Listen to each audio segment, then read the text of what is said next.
And if you go even further, most of them are like a cabin in the woods at night, right? It's because being in the woods at night as human beings checks a lot of fear boxes. You have the isolation factor. You're far away from society. That scares us. We don't want to be isolated.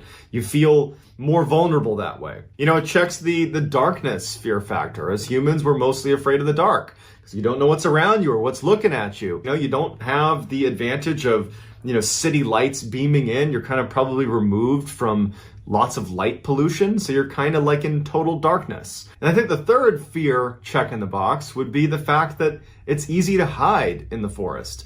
You don't know what's watching you because there's trees everywhere. You have animals, predators potentially, or even predatory humans that could be hiding at every turn. Hollywood has picked up on that and made bunches of movies of, the whole cabin in the woods trope where somebody's isolated and scared in the woods because it works. It's something that we are afraid of. And so today's story starts off a lot like all the other kind of cliche cabin in the woods scary stories, but this one, it's different. This one scared the heck out of me because as I read the account of what happened in this cabin in the woods, I imagined myself being in this guy's position and thinking about the psychological trauma that this would have on you.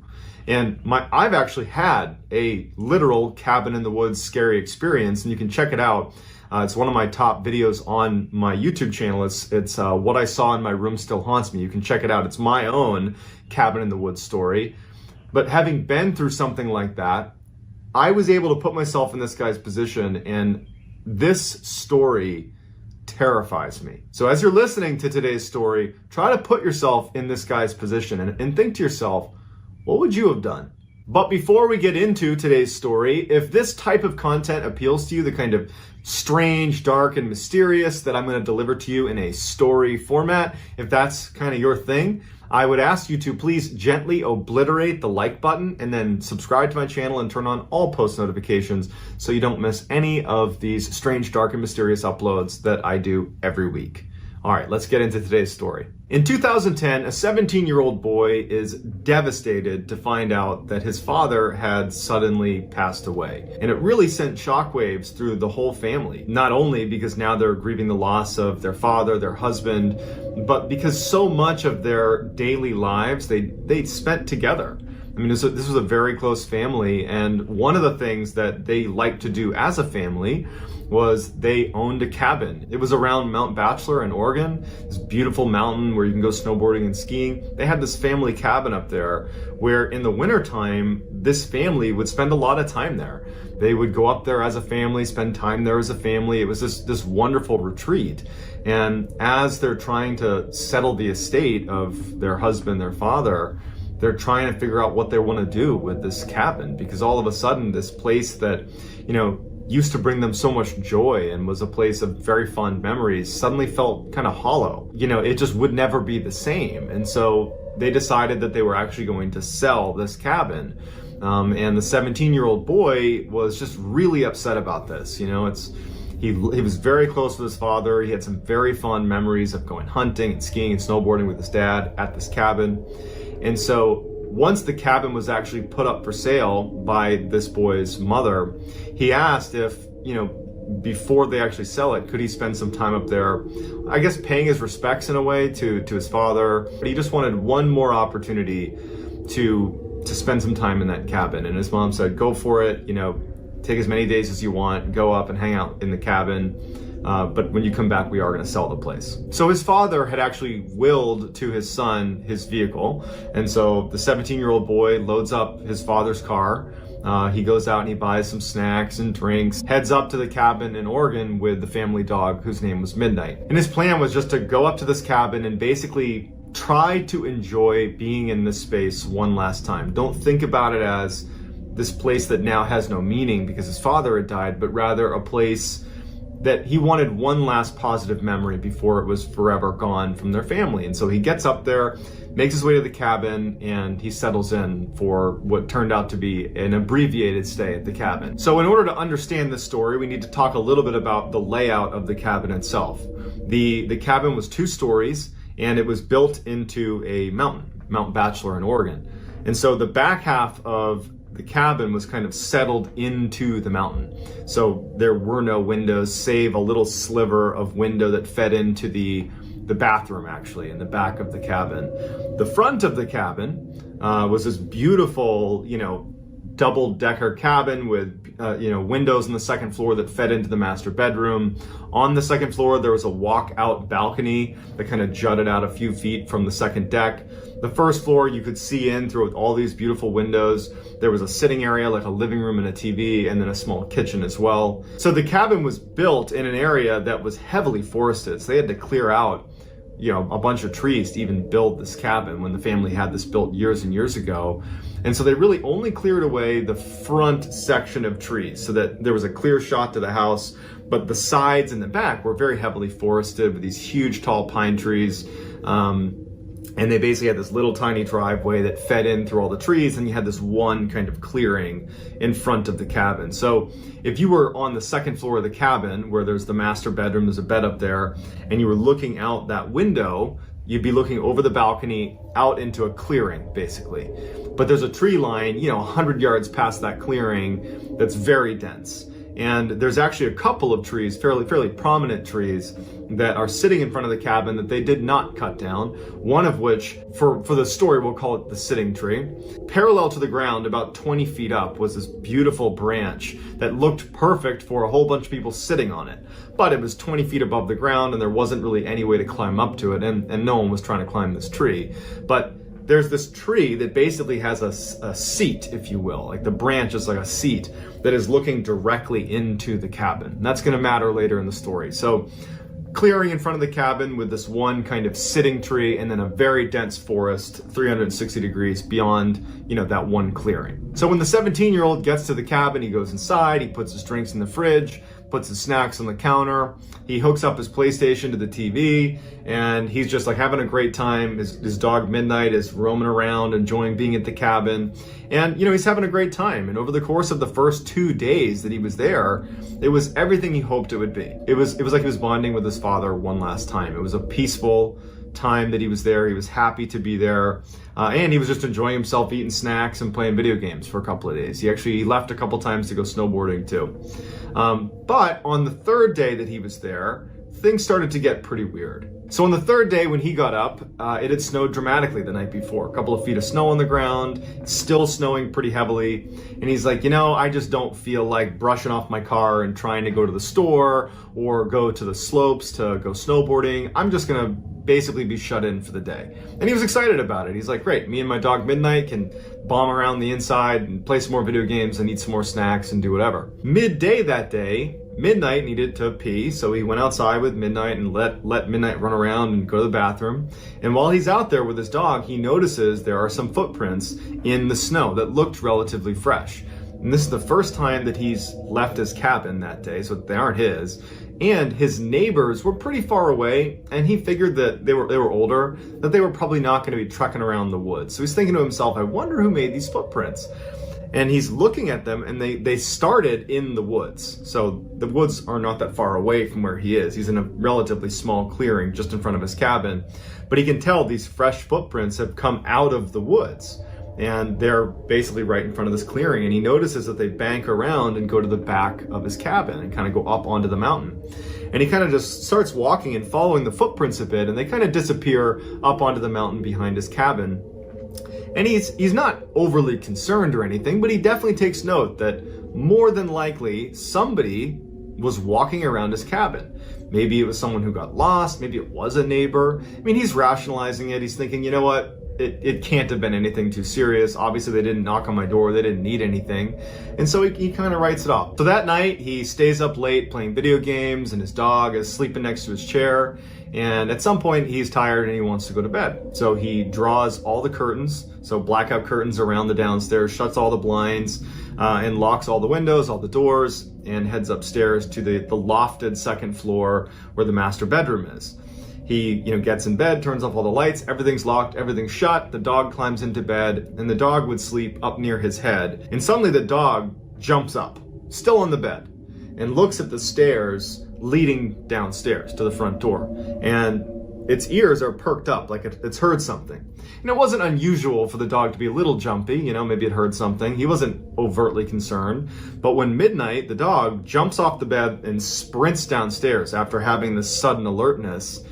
And he's listening. Now he is a little bit worried. He's thinking, well, I saw footsteps yesterday walking around my cabin, and now it's the middle of the night and my dog is downstairs acting like it's heard something.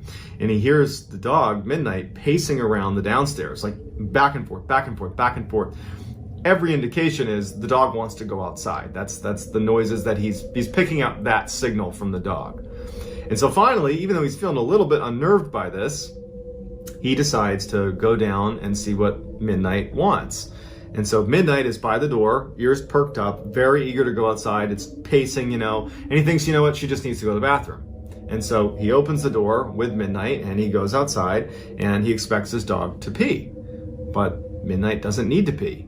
Midnight starts kind of stalking around the corner and looking out across the clearing towards the sitting tree in that direction, and it just stops. And it's looking at something very intently, as if it spotted an animal or something in the woods.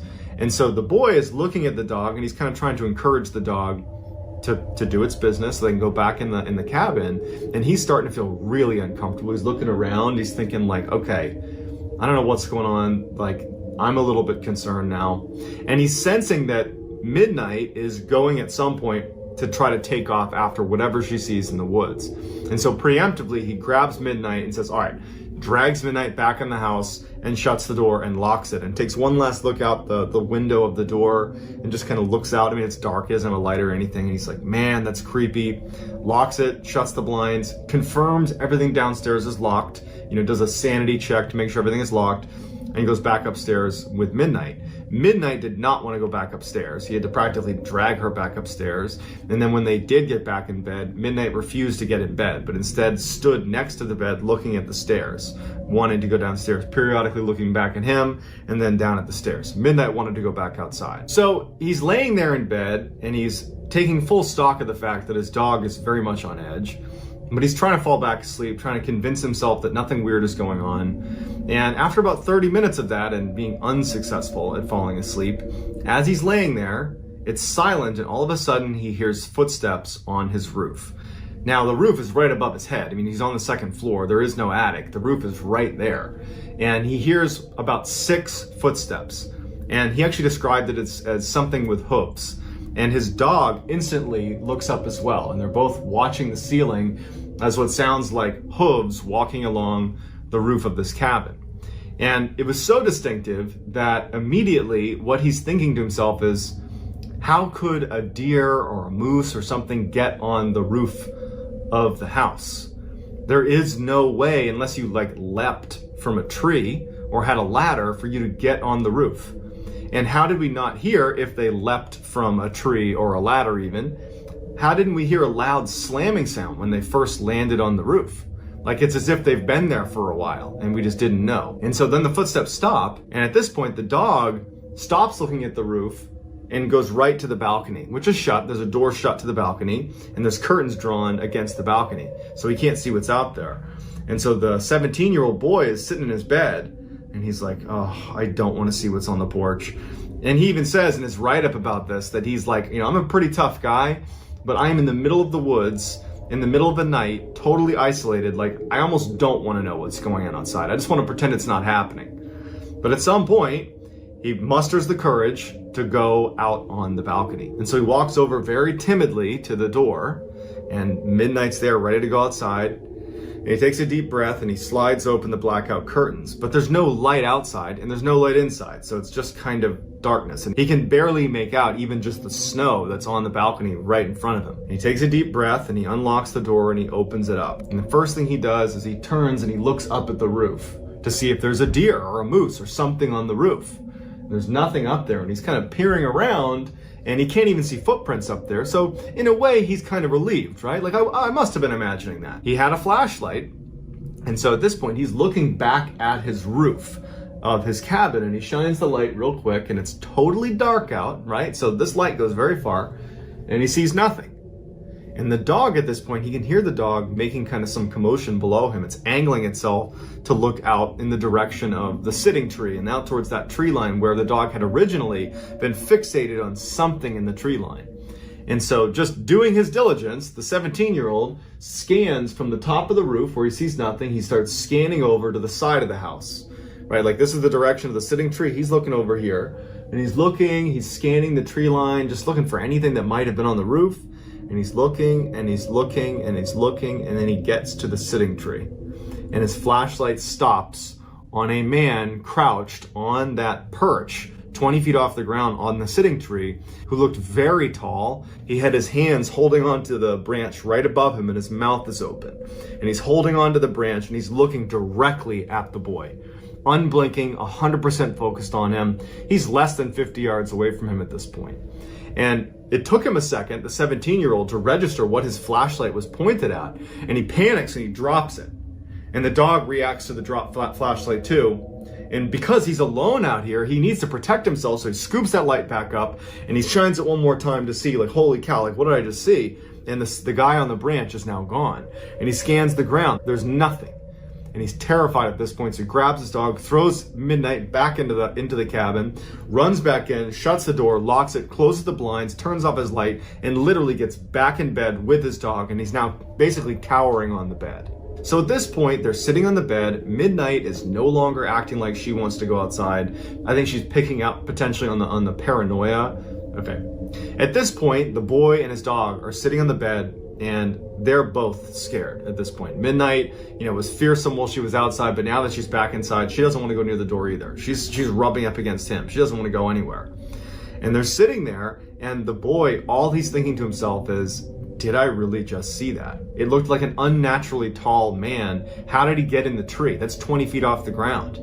There's no way to get up into the tree. And why was it sitting there with its mouth open, staring at me? And who was on the roof? Was anything on the roof? And if this thing can get 20 feet up into a tree, it certainly can get on the roof of my cabin, I would imagine. But what was it? So he's having this type of thought process, and he's realizing too that it's not that late in the night. He still has hours until the sun's gonna come up. And as he's basically panicking and feeding off his own paranoia, and it's getting worse and worse by the second, he hears tapping on the door, on the front door of his cabin. And his heart sinks. And he and his dog kind of look in the direction of the tapping, and he knows he's not going to go open the door. He knows the door is locked. He knows everything is locked. He's panicking that maybe it wasn't, but he knows he locked it. And the tapping just sounds like a finger tapping on the window. And at some point the tapping stops, and he thinks, okay, maybe they'll just go away. And then he hears what sounds like footsteps outside, and then tapping begins on the side of his cabin. Not the front door anymore, like the wall of the cabin. Now it's a little bit louder. The tapping continues up the side of the house, and then it stops. And he's sitting there and he's thinking, whatever this is walking around my cabin.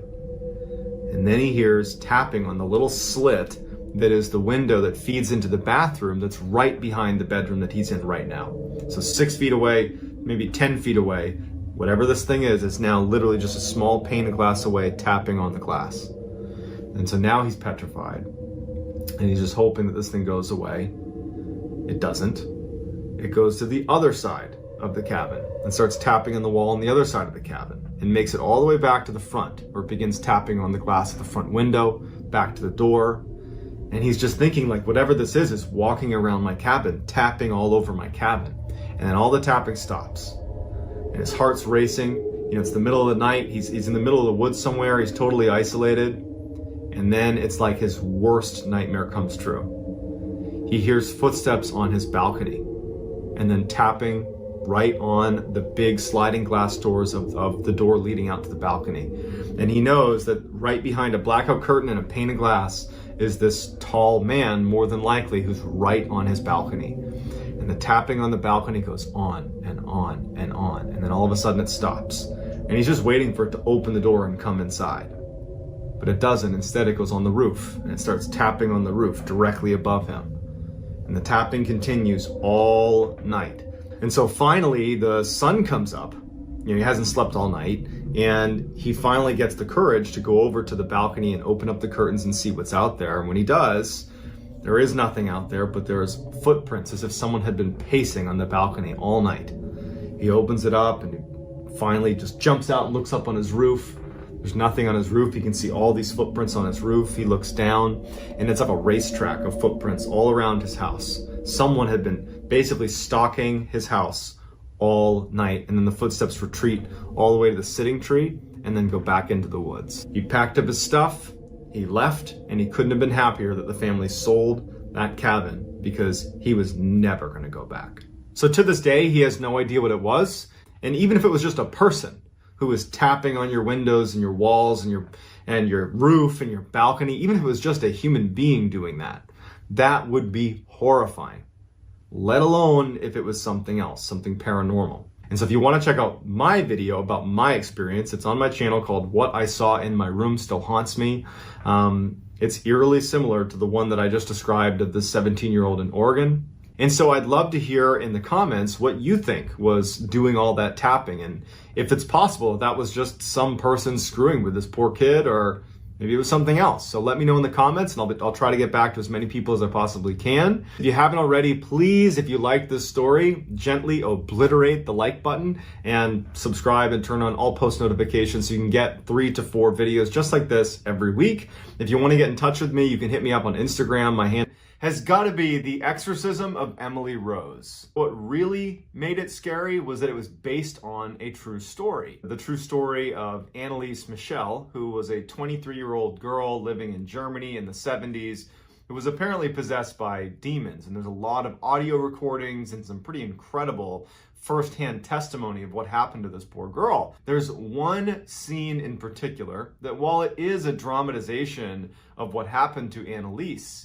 it is certainly an accurate portrayal of what did ultimately physically happen to Anneliese Michel, and it is one of the most hair-raising, horrifying scenes in movie history, in my opinion. It is just downright disturbing. And so today, I'm going to be looking at the real story that movie is based on, which is, of course, the exorcism of Anneliese Michel.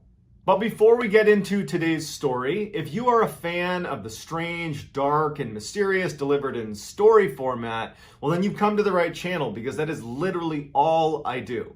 And I upload 3, sometimes 4 times every week. So if that's of interest to you, if you could, please gently eviscerate the like button and then subscribe and turn on all post notifications so you don't miss any of my weekly uploads. All right, let's dive in. Anneliese Michel was born in 1952 in Western Germany to a fiercely religious family. Devout Catholics who believed in some of the more extreme elements of the Catholic faith.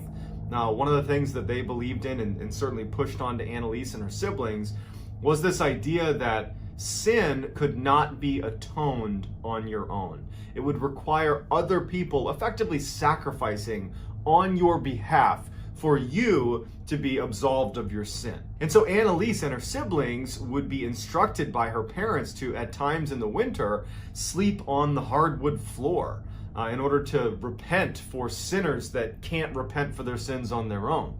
And so she'd be laying on the floor in the middle of the winter, thinking that what she was doing was saving other people from their own sin.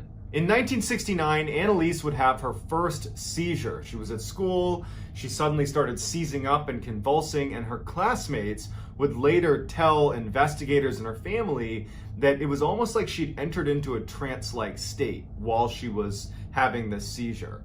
And then as soon as the seizure had ended and she was done convulsing, she snapped out of the trance-like state. It wasn't until a year later, when Anneliese had another seizure in the middle of the night, she had this convulsion, and her parents come in and she's in this trance-like state and she's wet the bed, and then she snaps out of it and she doesn't know what happened. It wasn't until this second seizure that the family actually sought medical attention. They actually went to a neurologist. That neurologist would tell Anneliese and her family that what she was suffering from was something called temporal lobe epilepsy, where, amongst a litany of horrible side effects, a few of the more significant ones are serious auditory and visual hallucinations, a loss of awareness, and intense mental state. So Anneliese was prescribed medication by this neurologist to try to combat this temporal lobe epilepsy, but it didn't seem to do anything. And in fact, her seizures and convulsions and this trance-like state she would go into during the seizures,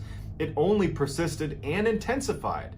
And it got to a point where Annalise and her family believed the best thing for her to do would be to go to a psychiatric hospital where the staff there was better equipped to handle what was happening to her.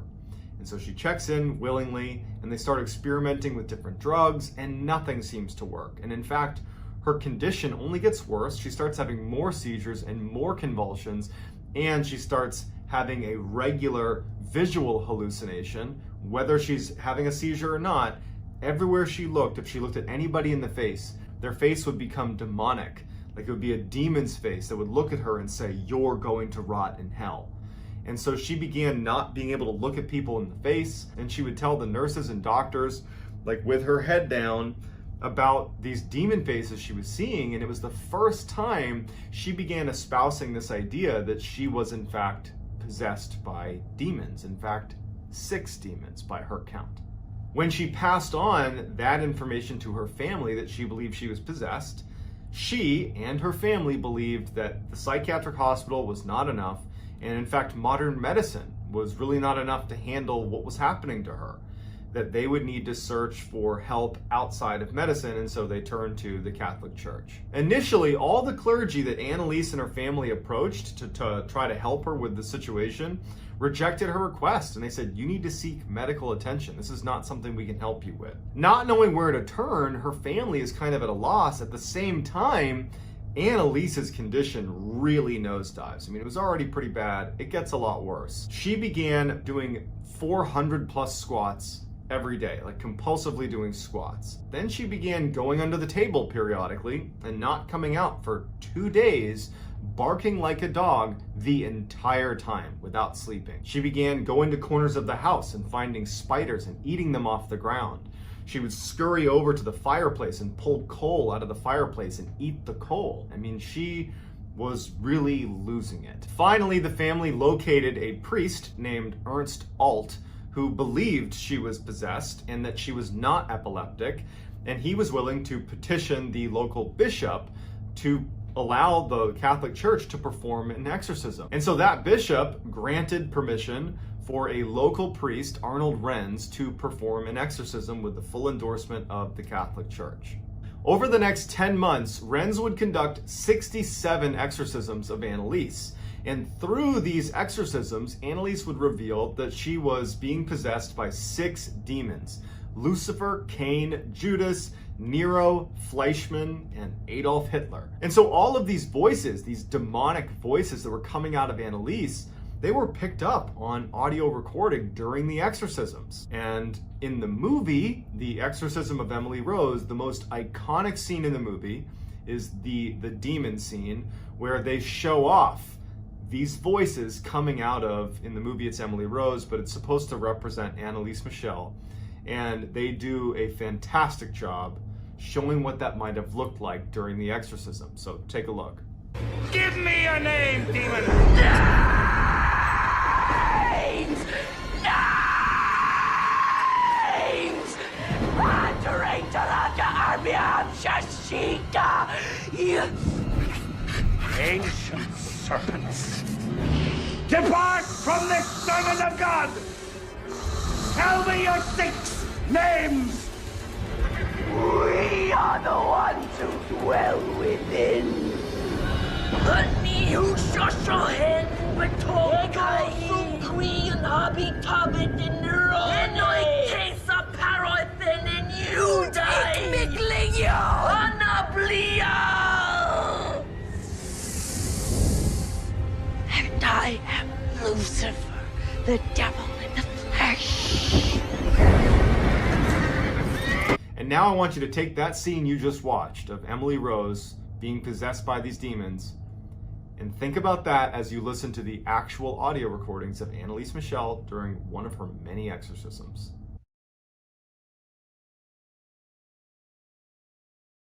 Ja, ich will auch für die anderen leiden, damit die nicht in die Hölle kommen und so.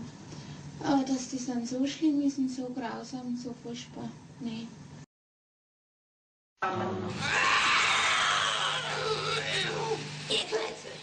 Nein, ihr Klötze. Von der Maul, mir Klötze. Oh, so der Milane.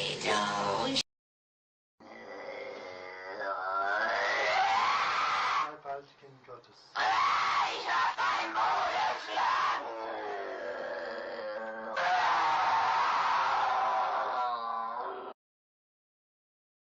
Die Ruhe gibt's nur da oben. Ruhe gibt's nur dort, wo die Liebe ist. Ja, bei uns gibt's nur ja nun.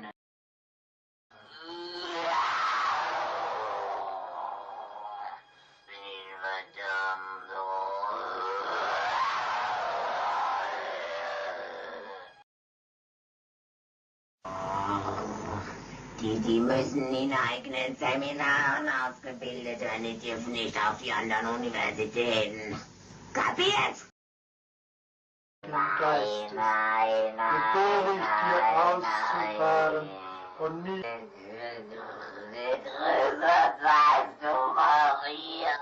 Initially, the exorcisms seemed to make things better for Annalise. She got to a place where the seizures and convulsions and trance-like states and odd behavior were so few and far between that she actually re-enrolled in university and was even able to attend church, but it didn't last. In the spring of 1976, Annalise's convulsions and seizures and odd behavior came back tenfold, and she began becoming violent with her family members to where they couldn't even be around her without being attacked by her. But when she was left on her own, she would harm herself. She stopped eating, saying that the demons were not allowing her to eat, and all day long she would stand up and then drop to her knees to pray, and then get back up and drop to her knees to pray, breaking both her kneecaps and tearing the tendons in her knees, which seemingly did not faze her. But still, her family believed that what she needed was religious intervention, not medical intervention. Also, Annalise felt the same way, but some might say that she was not in a position to make that decision, that she had lost her ability to make that decision. But either way, they continued with the exorcisms. The final exorcism of Annalise took place on June 30th, 1976. And while Annalise did submit willingly to this exorcism, she was incredibly frail. She weighed under 100 pounds. And by the following morning, on July 1st, 1976, she had passed away due to dehydration and malnutrition. She was only 23 years old. After her death, Annalise's story was so sensational that it grabbed headlines all over Germany, and people were clamoring to learn more about how this could happen. That she was, apparently possessed and then died after all these exorcisms. Why wasn't there medical intervention? There was so many questions. And so ultimately what happened is her parents were charged with negligent homicide, but were actually not given a jail sentence because at the time in Germany, they ruled that the parents had already suffered enough, so they did not serve any jail time. And there were two priests, one of them being Renz, who were charged with negligent manslaughter, and they were sentenced to 6 months in jail. That was later suspended. To this day, people are absolutely split down the middle about what actually happened to Annalise Michel. Was it possession, or was it, like the neurologist said, a form of epilepsy, or was it something else? And furthermore, was psychiatric treatment or was modern medicine doing enough to help her? Or were they failing just as much as the exorcisms ultimately failed? It's a question that to this day people are really unsure how to answer. Her gravesite has become sort of like a monument for many churches around Europe. They will go and basically make the pilgrimage to her gravesite to pay their respects to a girl that they believe in some way died for their sins. So what do you think this was? Was this demonic possession, or was this epilepsy? Or was it something else? And how do you think they should have treated this case? I mean, obviously the medication she was on was not making it any better, but at the same time, the exorcisms didn't seem to do much better either. So how do you treat something like this? Let me know in the comments what you think, and I'll do my best to respond to as many as I possibly can. All right, that's gonna do it, guys. If you were interested in this story and like this type of content, if you would please gently eviscerate the like button and then subscribe to this channel and turn on all post notifications so you can get the 3 to 4 weekly uploads that happen on this channel every week. If you want to get in touch with me, you can hit me up on Instagram. My handle is JohnBallen416. I'm also very active on TikTok, where my handle is